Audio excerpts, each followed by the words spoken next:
E Deus disse: façamos o homem, ou o ser humano, à nossa imagem, conforme a nossa semelhança.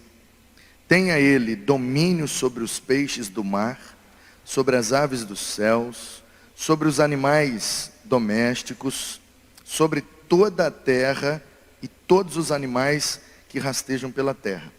Assim, Deus criou o ser humano à sua imagem. À imagem de Deus o criou. Homem e mulher os criou. E Deus os abençoou e lhes disse: sejam fecundos, multipliquem-se, encham a terra e sujeitem-na.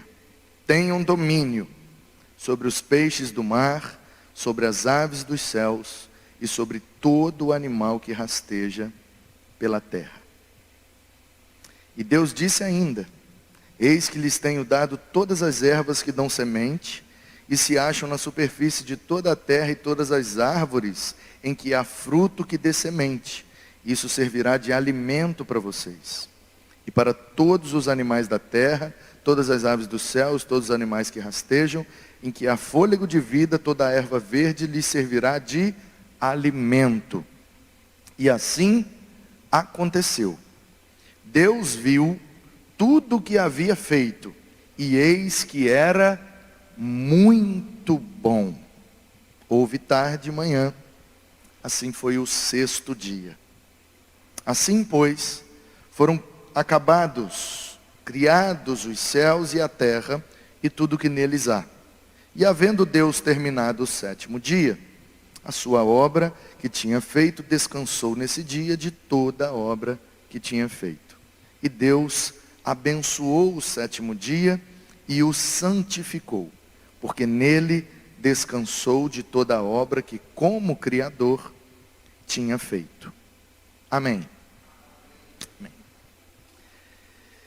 Criados para multiplicar. Criados para multiplicar. A gente lê a Bíblia toda e encontra nela, em vários textos, diversos propósitos que Deus estabeleceu para nós como seres humanos. Deus tem muitos propósitos, vários, e tem propósitos específicos na vida de cada um de nós. Agora, existe um negócio na teologia, no estudo da Bíblia, que é chamado de lei da primeira referência.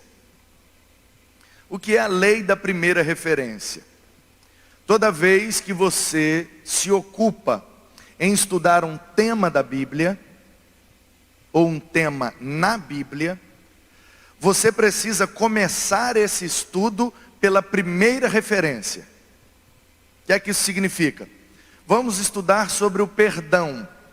Então, como é que eu começo a estudar sobre o perdão? Dizem os eruditos: a melhor maneira de se estudar sobre o perdão é procurar na Bíblia a primeira vez que aparece ou a palavra ou a atitude de perdão. Então, quando eu acho na Bíblia a primeira vez que apareceu ou o gesto ou a palavra perdão, é por ali que eu devo começar o estudo. Essa é a lei da primeira referência. Então vamos estudar sobre o propósito de Deus para as nossas vidas. Eu preciso procurar na Bíblia a primeira vez que Deus revelou ao homem o seu propósito. O que é que ele queria para o homem. Vamos estudar na Bíblia sobre multiplicação. Eu vi ali, agora há pouco, enquanto cantávamos, que são 83 anos, né, que a igreja está fazendo, e o logotipo ali de missões nacionais, que é multiplicar. Pois bem, nós precisamos entender sobre a multiplicação, precisamos estudar sobre a multiplicação. E precisamos pensar e pensar na multiplicação como propósito de Deus para nós. O problema não é tanto um problema assim, mas a dificuldade é que fizeram da multiplicação um programa da igreja. Fizeram da multiplicação uma agenda da igreja. Fizeram da multiplicação um slogan. Fizeram da multiplicação um modelo. Só que quando a gente abre a Bíblia, seguindo a lei da primeira referência, assim que Deus cria o ser humano, Ele revela o seu propósito. Criou Deus o ser humano à sua imagem, à sua semelhança. Para quê? Para que ele dominasse sobre toda a criação e para que ele fosse fértil, fecundo, multiplicador. Está escrito aí. Sejam fecundos, sejam férteis, multipliquem-se. É claro que nesta narrativa, a multiplicação é biológica. É claro que a fecundidade e a fertilidade aqui são biológicas. Deus deu ao homem e à mulher capacidade de se multiplicarem através da sua fertilidade, colocando aparelhos reprodutores tanto no homem quanto na mulher, e quando eles então se unem, pode acontecer essa fertilidade, essa fecundação, consequentemente essa multiplicação até que toda a terra fosse povoada. É claro que aqui Deus está falando de gerar filhos biológicos. Mas a gente sabe que a Bíblia é a palavra de Deus.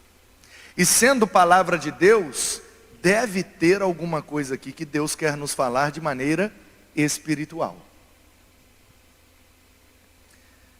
Se você quer uma dica, ou se você aceita uma dica nessa manhã, já que estamos na escola bíblica discipuladora, sempre que você ler a sua Bíblia, desconfie de que há alguma coisa ali que você ainda não percebeu. Mesmo que seja um texto que você conhece de cor. Vamos abrir a Bíblia no Salmo 23. Salmo 23 de novo. Vamos abrir a Bíblia no Salmo 91. 91 de novo. Sabe que o Salmo 91 é o Salmo da Kelly Key, né? Sabe a Kelly Key, aquela que cantava? Sabe que o Salmo 91 é dela, né? A Kelly Key habita no esconderijo do Altíssimo. Só para descontrair, vocês estão muito sérios. É a máscara, né? Não dá para ver. Não sei se vocês estão gostando, se não estão, se está rindo, se está chorando. A máscara é complicada. Esses dias eu vi, Ronaldo, um pastor falar um negócio maravilhoso. Eu vejo um monte de pastor aí reclamando que o povo está de máscara, está de máscara, está de máscara. Eu não sei vocês, mas na minha igreja o povo sempre usou máscara.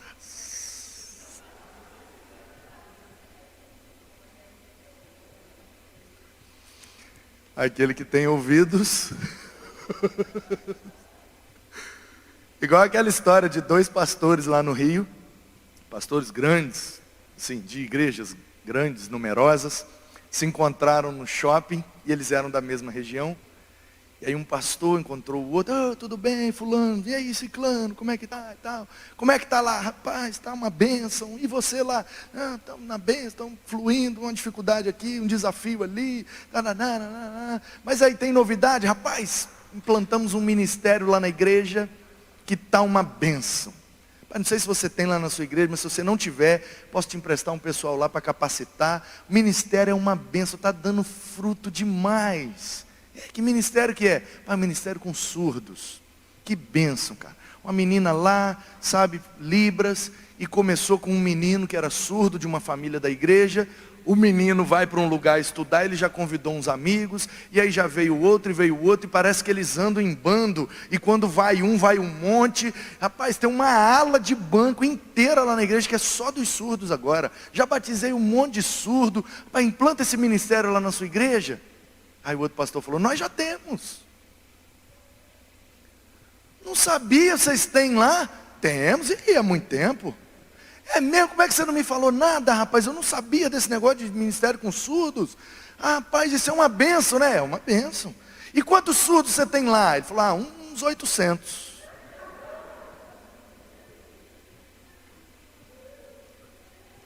Rapaz, quantos membros tem lá na sua igreja? Uns 800. Ah, você está brincando? Estou brincando não, rapaz. Eu prego domingo após domingo e eles parecem que não ouvem nada.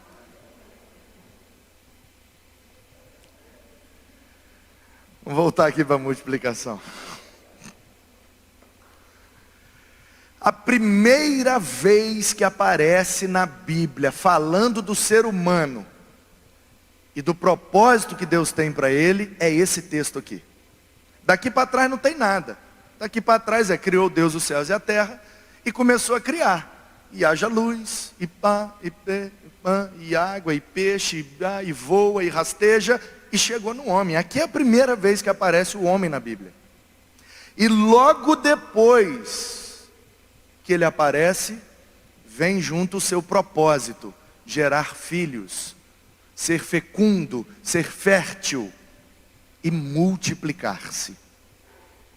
Tanto que, baseado nesta informação, os hebreus, durante milhares de anos, e até hoje, judeus, entendem que quanto mais filhos uma pessoa tem, mais abençoada ela é, porque ela está cumprindo o propósito de Deus.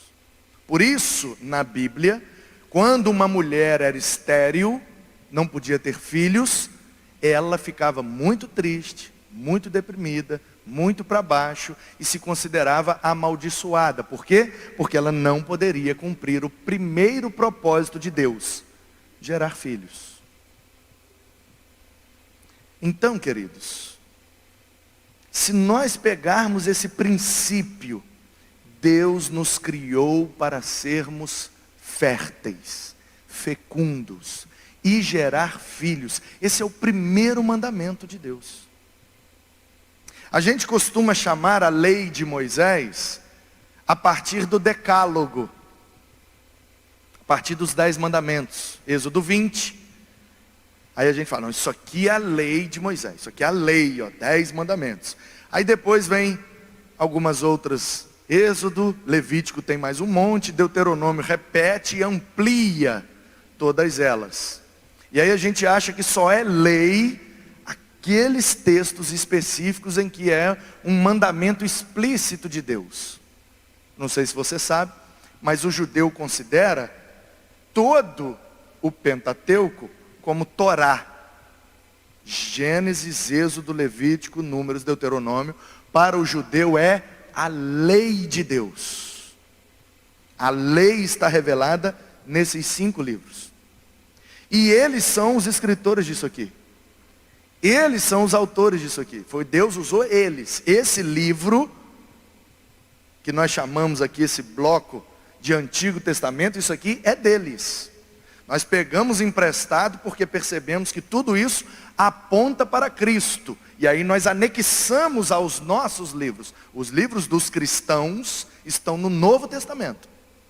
O Antigo Testamento é literatura judaica.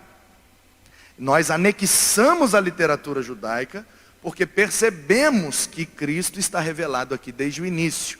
Então ajuda-nos a compreender o Novo Testamento quando começamos a partir do Antigo. Mas a nossa literatura é de Mateus para frente.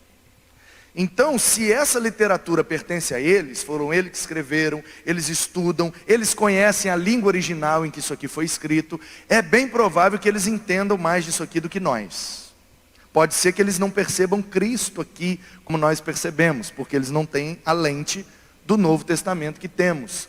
Mas sobre esse texto, de forma literal, sobre o que de fato está escrito, as palavras, a semântica e toda a literatura envolvida aqui, eles sabem mais do que nós. E eu costumo, quando quero aprofundar-me em algum texto do Antigo Testamento, procuro as opiniões deles. Eu leio o comentário de um rabino, eu leio uma tradução de um judeu, eu vou atrás, eu assisto as paraxás, que são as exposições da lei, todo sábado nas sinagogas, tem na internet, está tudo disponível. As pronúncias, que a gente tem nossas pronúncias, né?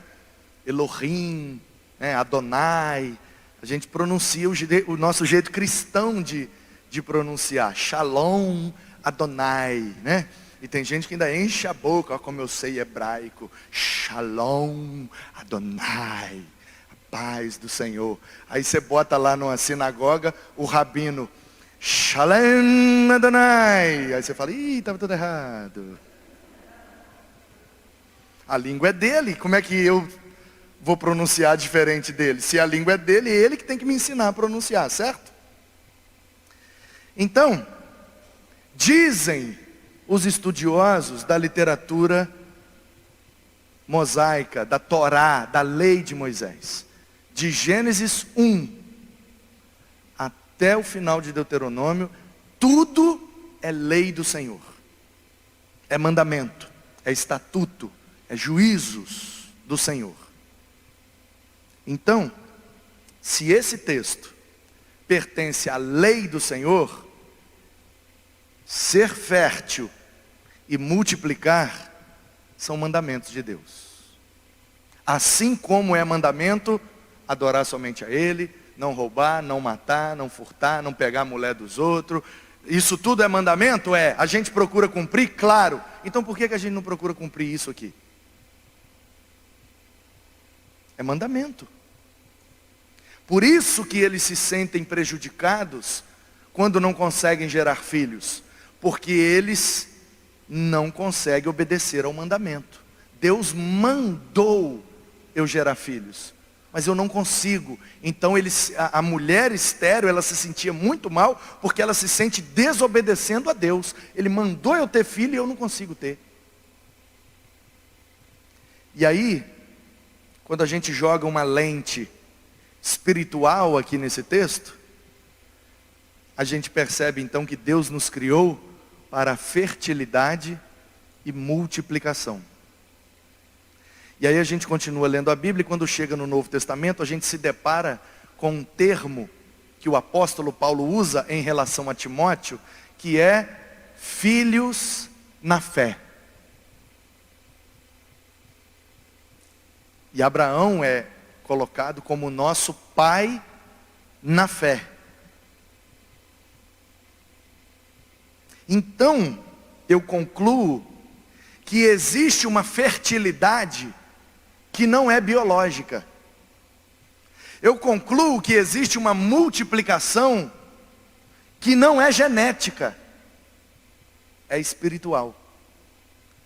Ainda que uma mulher seja estéril e o seu ventre não gere filhos, ela pode cumprir esse mandamento. E aí eu, lendo Jesus, eu percebo, e ele nos revela como é que se interpreta a lei. E no Sermão do Monte ele faz esse pêndulo e diz assim: ouviste o que foi dito, eu porém vos digo.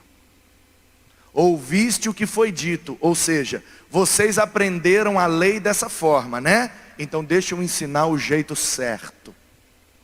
Vocês ouviram que não pode pegar a mulher do outro, né? Então eu vos digo, se desejar já pegou. Vocês ouviram que não pode pegar nada que é do outro, né? Eu vos digo, se você desejar já pegou. Vocês ouviram que não pode matar ninguém, né? Eu vos digo, se sentir raiva, já matou no coração. Aí Jesus pega o sarrafo da lei, que já era alto, e bota mais alto ainda. Porque eu posso até segurar a onda de não matar, até que eu tenho vontade, mas eu seguro a onda e não mato. Agora, sentir raiva eu não seguro a onda, então Jesus complicou demais o negócio. E olha que os rabinos do tempo dele o julgavam de blasfêmio porque ele estava deixando a lei mais light. É esse negócio de amor e perdão aí, pode tudo, pode tudo. Como se Jesus estivesse amenizando a lei, e ele estava piorando. Ele estava subindo o sarrafo. Não, para você é pecado matar. Para mim, se você tiver raiva, já matou no coração. É assassino do mesmo jeito. Então Jesus nos mostrou que existe uma forma espiritual de compreender e de praticar a lei de Deus. Não é só a forma física. Existe também a forma espiritual. Olha, se eu matar o corpo da pessoa, eu cometi um pecado, fisicamente. Pá! Agora, quando eu mato a pessoa aqui dentro, ninguém vê. Se ninguém vê, é espiritual. Qual é a definição melhor de espírito? Para ter uma criança entender. É aquilo que não se pode ver, nem tocar.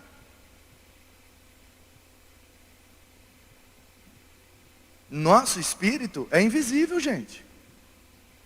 Todos nós somos invisíveis. Você não sabia disso, não? Sabia não que todos nós somos invisíveis? Eu vejo o seu corpo. Mas você não é um corpo. Você está num corpo.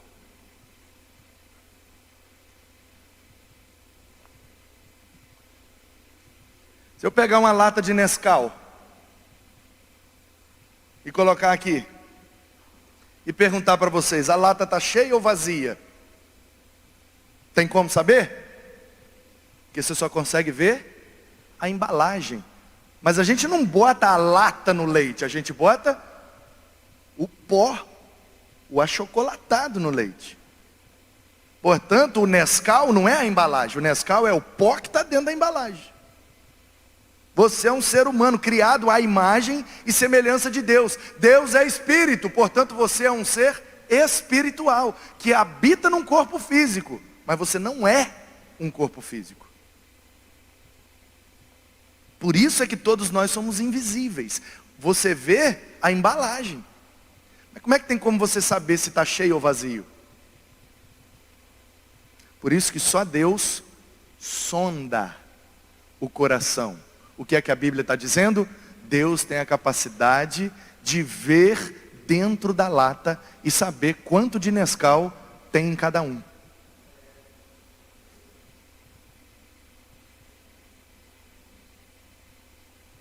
Então, se existe uma maneira espiritual de compreender e de praticar a lei, a pergunta é, como é que eu pratico essa lei?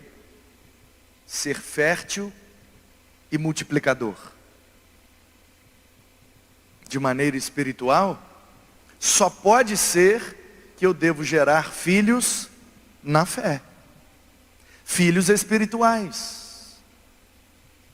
Porque Deus não seria cruel de dar ao homem um mandamento que qualquer enfermidade pudesse tirar desse homem a capacidade de obedecê-lo. É por isso que eles não compreendiam perfeitamente a lei, porque eles só interpretavam de maneira literal. E Jesus vem mostrando, não é só literal que se interpreta, é espiritual também.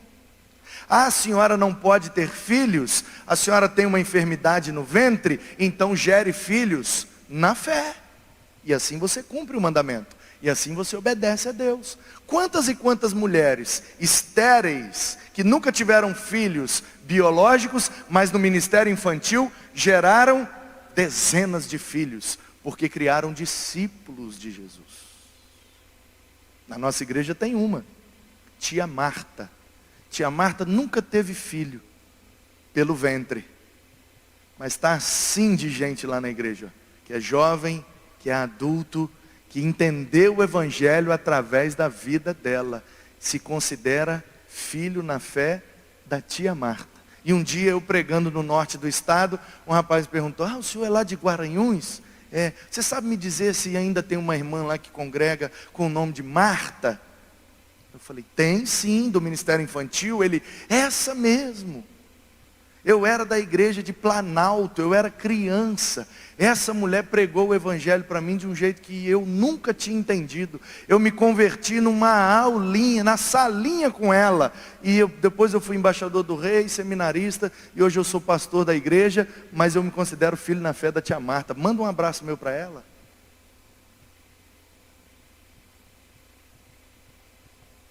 Percebe como que a tia Marta, na perspectiva judaica, ela se consideraria uma amaldiçoada? E na perspectiva cristã, ela é abençoada? Porque existe uma maneira espiritual de cumprir a lei de Deus. Portanto, a minha pergunta para você nesta manhã é: você tem obedecido a esse mandamento?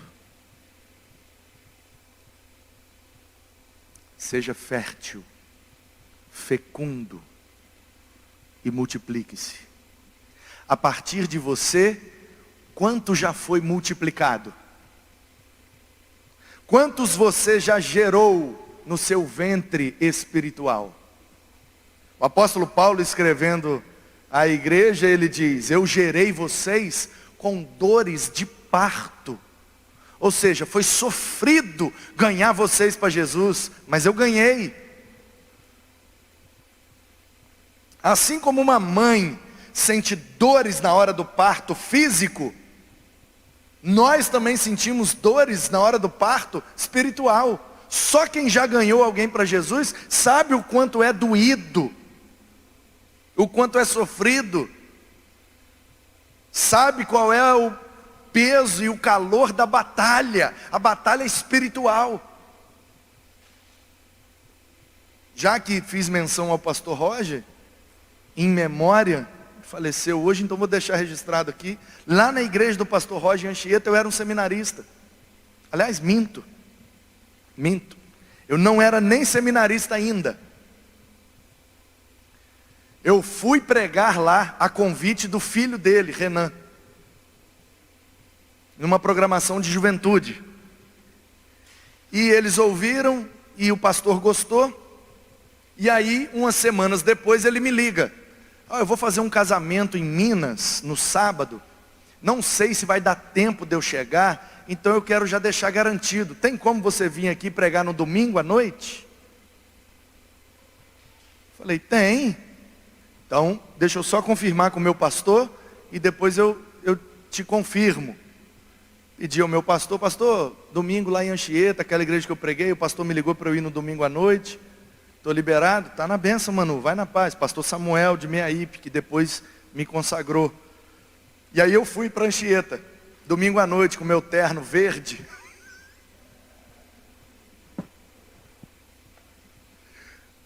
Era o mais barato que tinha, na companhia do terno, que me servia, número 58, 60. Terno para mim é 58, 60, não por causa da largura, mas por causa do tamanho do braço. É largura também, né? E aí eu não tinha dinheiro, comprei em 10 vezes sem juros um terno de R$ 99,90. Verde musgo. Pensa num terno feio. 3 botões aqui em cima, uma lapela gigante, parecia misericórdia. Aquilo estava lá uns 5 anos, não vendeu para ninguém. Aí vem: eu preciso de um terno, Ana Paula. O povo está me convidando para pregar nas igrejas domingo à noite, eu tenho que ir de terno. Aí fui comprar o terno, misericórdia. De vez em quando eu vejo umas fotos. Facebook lembra, né? Agora hackearam o meu Facebook. Graças a Deus eu perdi as fotos antigas e não relembra mais essa fase. Mas até um tempo atrás, o Facebook lembrava, há 8 anos atrás, aí uma foto, aquele terno verde, musgo. Os meninos lá da igreja me zoavam demais. Não? E aí, eu fui pregar lá, preguei, fiz o apelo, algumas pessoas vieram à frente, e um senhor lá de trás levantou do banco e veio andando lentamente, e veio, e se ajoelhou assim na frente do púlpito. E eu orei, e o pastor já estava lá e pegou a palavra e orou no final, deu a bênção e tal. passou uns dias e eu estava naquela crise. Vou para o seminário, não vou, lutando contra, vocacionado desde os 17, já com 24, 25, mas lutando contra, não quero. Igual os caras da Bíblia, você já viu quando Deus chama os caras? Eu não posso, eu não sei, eu não dou conta, eu não vou. Vocacionado de verdade é assim, irmão, ele luta contra. Esse papo de uma vez eu não retiro, um menino veio, pastor, meu sonho é ser pastor. Como é que eu faço? Eu falei, vai dormir e sonhar com outra coisa. Porque ser pastor é um negócio que a gente não sonha, não.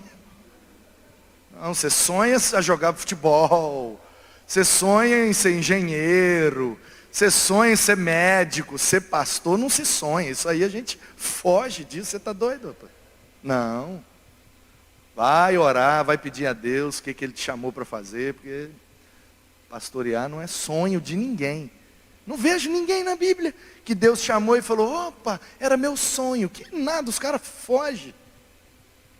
O cara entra num barco, vai para o outro lado, o cara entra numa caverna, o outro sobe para o morro, o outro quer se matar, o outro quer não sei o quê. Ai de mim que vou perecendo. Ai, vem anjo, bota brasa na boca, é uma confusão danada. Até o cara aceitar que é vocacionado, é uma guerra. Eu estava no final dessa guerra. E aí, vai eu pregar lá nessa igreja. E a minha igreja não tinha condição de me enviar para o seminário, condição financeira. E eu também não tinha condição de pagar na época, e como é que vai ser? Deus vai dar um jeito. Aí vai eu pregar lá nessa igreja, em Anchieta. Preguei, fiz o apelo, vieram algumas pessoas à frente, normal. Eu já pregava há muitos anos, mesmo antes de ir para o seminário. Na verdade, eu fui empurrado para o seminário, porque o pessoal me convidava muito e começaram a botar nos cartazes PR na frente do meu nome, e eu não era pastor. E aí os pastores da região acharam que eu tinha me autoconsagrado.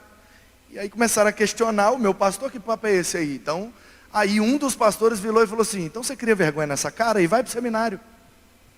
Eu falei, não gente, eu não sou pastor, eu não me intitulo pastor para ninguém, eles botam porque eles acham. Aí o cara falou, só tem um jeito de resolver isso, vai para o seminário. Aí eu fui, numa primeira viagem lá atrás, para Governador Valadares, pregar num congresso, fui de trem com a minha família, estava lá no congresso, preguei, cantei, fiz rap, um monte de troço.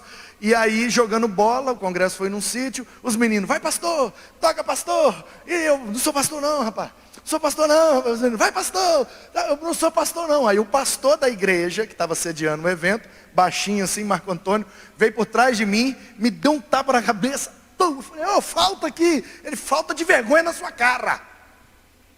Eu falei, que isso pastor? Cria vergonha nessa cara, rapaz. Volta para sua igreja, conversa com o seu pastor e vai para o seminário. Falei, não pastor, eu não sou pastor não. Ele falou, se a igreja está te reconhecendo como pastor, se os meninos estão te chamando de pastor, é porque você é pastor. É a igreja que reconhece. Cria vergonha nessa cara, engole o choro, vira homem e vai para o seminário. E ele desse tamanho, eu olhei assim e falei, miserável. E aí eu fui para a casa dele, tomamos um café, tomei um banho. No banho eu orei, falei, Deus, se é esse negócio mesmo que o Senhor tem, que o Senhor me mostre hoje à noite no culto, lá no encerramento, lá na igreja, mas assim, de uma forma clara mesmo, que eu sou meio burro, o Senhor sabe que eu sou loiro, eu sou burro, o Senhor tem que falar de um jeito assim que é muito claro mesmo. Em nome de Jesus, amém. Aí fui para a igreja, de terno, aí já era um pretinho melhorzinho. Quando eu cheguei na porta da igreja, um presbítero, a igreja presbiteriana, presbítero com bigodão, esqueci o nome dele. Nessa ocasião que eu tive lá, eu reencontrei ele, tirei uma foto com ele, contei a história, foi bem legal. Ele na porta da igreja recebendo os irmãos, ele, você que é o pastor Manu? Aí eu falei, não senhor, eu não sou pastor não. Ele falou, não é? Você que pensa que não é. Assim diz o Senhor, te dei por profeta às nações. E depois eu falei, é presbiteriano ou assembleia isso aqui? E o homem, mandou mesmo na lata. E eu falei, Deus, então não tem jeito mesmo não. Aí voltei para a igreja, fui para o seminário, ok. Mas o que eu estou dizendo voltei para a minha igreja. Alguns dias depois meu telefone toca. Manu, naquele tempo não tinha WhatsApp, essas coisas, o telefone da gente tocava mesmo. Queremos que você venha pregar de novo aqui na igreja. Rapaz, a igreja gostou muito de você. E aconteceu um negócio aqui naquele domingo que você nem faz ideia. Faço ideia mesmo não, o que é que foi? Não, vem pregar aqui, depois a gente sai para comer um negócio e eu te conto. E eu estava naquela crise, vou para o seminário, não vou. A minha igreja passou em assembleia, votou o meu envio, mas não tinha condição de sustentar. Então Deus vai abrir uma porta. Nós começamos a orar lá em casa. O pastor me chamou lá. E aí eu fui, preguei, depois a gente saiu para comer um negócio e ele falou, você sabe aquele senhor, um senhor moreno que saiu lá de trás e veio andando e ajoelhou lá na frente quando você fez o apelo? Falei, sei. A igreja orava por aquele senhor há 40 anos. 40 anos que a mulher dele é crente e ora por ele. E ele decidiu, numa mensagem que você pregou, que privilégio, meu filho. Vamos para o seminário ou não vamos? Eu falei, pastor, eu estou aí, mas eu não tenho condição. Ele falou, não, já conversei com o conselho da igreja, e nós vamos te trazer para pregar aqui uma vez por mês, e no domingo que você vier pregar, toda a oferta do culto é sua. O dízimo da igreja, a oferta a gente vai dar para você, para te ajudar a pagar o seminário. Não importa o quanto entrar de oferta, se entrar 10 mil reais, é seu. Toda a oferta daquele culto vai ser para te ajudar. Você aceita? Eu, não. Claro, pastor, que bênção, que maravilha. Aí conversei com o meu pastor, o cara falou que se eu for lá pregar, vai dar, amém, mano, é bênção. Aí fui mais um domingo pregar, fui mais outro domingo, e aí chegou a época de ir para o seminário, e aí a igreja entrou em contato, e aí ele foi e me fez a proposta, precisando de alguém para trabalhar aqui com a juventude, se você aceitar, você vem para cá, a gente te sustenta no seminário, te dá uma ajuda de custo e tal, e você vai ser ministro da juventude, e vem congregar aqui e tal. Conversei com o meu pastor, os dois conversaram, acertaram o meu passe lá, e eu fui para Anchieta. E aí fui congregar lá, e fui seminarista da igreja lá de Anchieta, e não de Meiaípe, onde eu estava. Mas o que eu quero dizer é o seguinte, só quem entra na batalha de gerar filhos para Deus, só quem consegue gerar filhos na fé, é que sabe o que de fato isso significa. Só uma mulher que viveu um parto normal, sabe a dor de um parto normal. Só uma mulher que viveu as dores das contrações, sabe a dor das contrações. Tem como a gente que é homem ficar imaginando? Não tem como imaginar. Ou você vive e experimenta, ou você nunca vai saber. Eu fui lá e preguei. Mas eu não consigo saber a dor, a crise, a luta que foi daquela esposa que orou 40 anos pelo marido. E vocês acham que ele é meu filho na fé? Porque eu preguei e fiz o apelo? É filho na fé dela e de todos os que com ela oraram por 40 anos.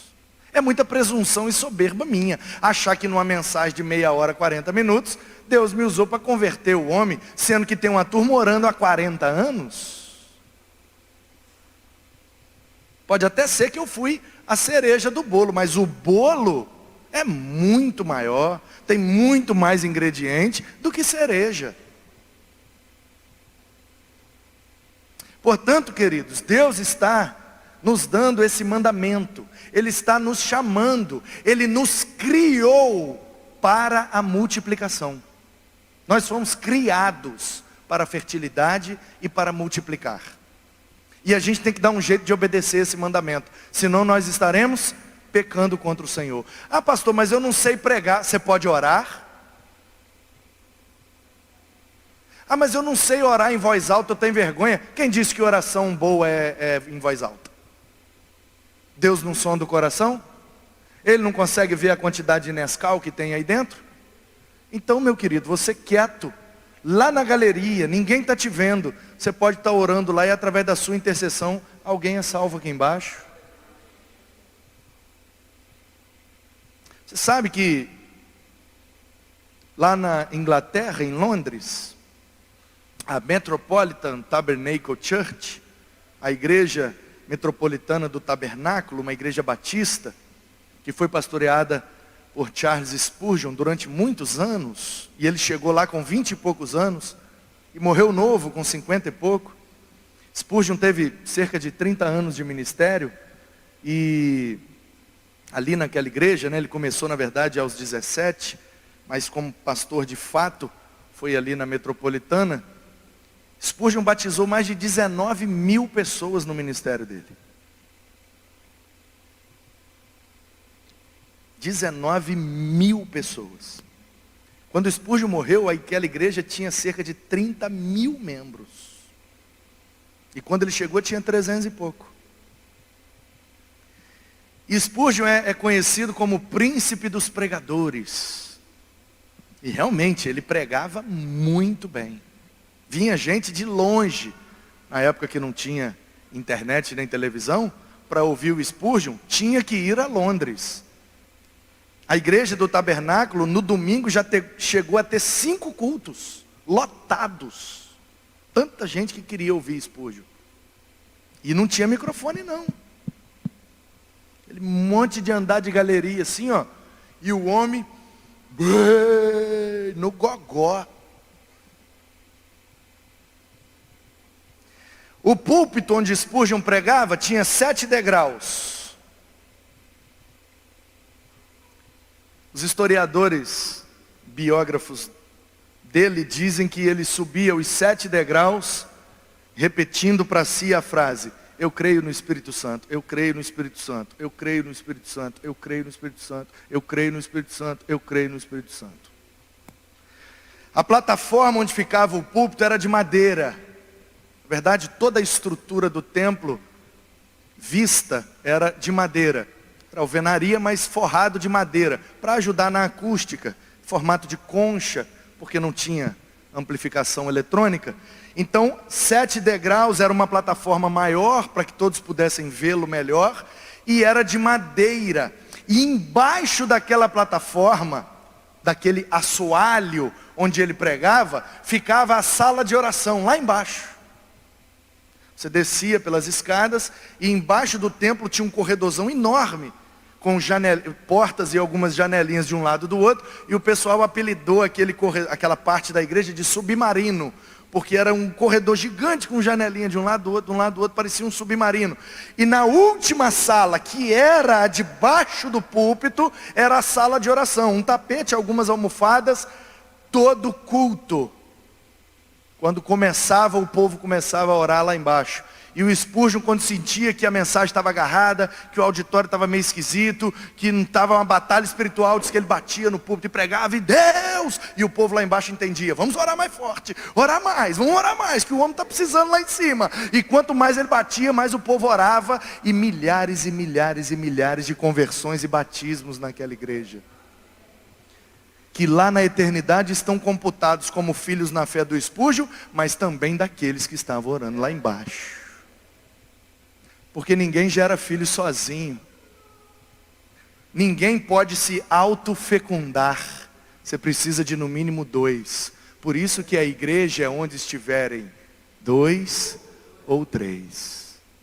É na comunhão que nós nos tornamos férteis. É na união dos irmãos que a gente se torna multiplicadores. Um ora, o outro abraça, o outro dá um sorriso, o outro pergunta o nome, o outro bota no lugar legal, o outro oferece um copo d'água, aí um outro prega, o outro ora, e o homem, depois de 40 anos, entrega seu coração a Jesus. É assim que a gente obedece esse mandamento. Trabalhando, unidos em conjunto, para gerar filhos para a glória de Deus. Você foi criado para multiplicar. Você não pode passar dessa vida sem cooperar com a multiplicação dos filhos de Deus na terra. Que Ele te abençoe e que Ele te ajude a obedecer esse mandamento para a glória dEle em nome de Jesus. Amém.